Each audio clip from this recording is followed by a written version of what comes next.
Now, I want to suggest to you that there are three objectives. As I've been meeting with some legislators, we have come up with three objectives to try to address this issue of how do we respond to authority.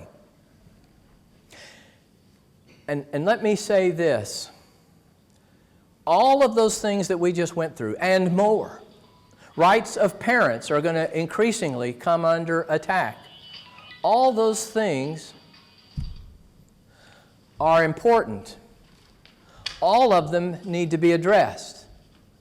But I go back to the beginning, that if the issue of authority is not resolved, the other issues will not be solved.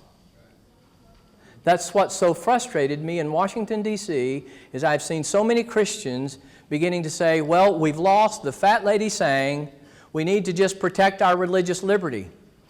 And I kept saying, guys, how far will we let ourselves get painted into this corner of religious liberty?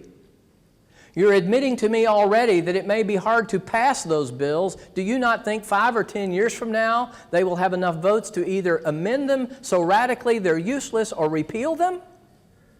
If we don't solve the issue of authority, we can't solve any of those other issues. They are temporary solutions to a long-term problem. Now, if you've got some moments in your packet, I believe, and on the website today is my commentary that notes that this issue of the right of privacy began in 1965 in contraceptions. In 1972, it was carried forward in a case called Eisenstein v. Baird, and that led in 1973 to a little thing called Roe versus Wade. And you know what they decided for the proposition to support gay marriage? The decision in 1965 with the right of privacy.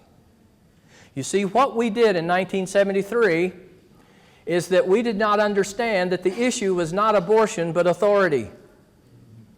So we attacked the symptom by trying to fix abortion without saying, whoa, court, you have created a huge hole in the Constitution through which you can begin to drive anything. So we got more of it in 72, we got more of it in 73, and we got all of it in June of 2015. And there's no end to where they'll go if we don't address this issue of authority. So here are the objectives. Get back in front of the Supreme Court as quickly as possible. I'm here to tell you today the fat lady has sung but not finished. Protect the clerks in our state who issue licenses who may not feel comfortable doing so. And to protect the religious rights of those who can solemnize marriages. Those of you who are ministers, you know, I've heard many say, am I someday going to get sued if somebody walks into my church or asks me to marry them? And I think the clear answer is, at least today, for the immediate foreseeable future, there isn't an issue for you, but we can make that more clear. So those are the three objectives.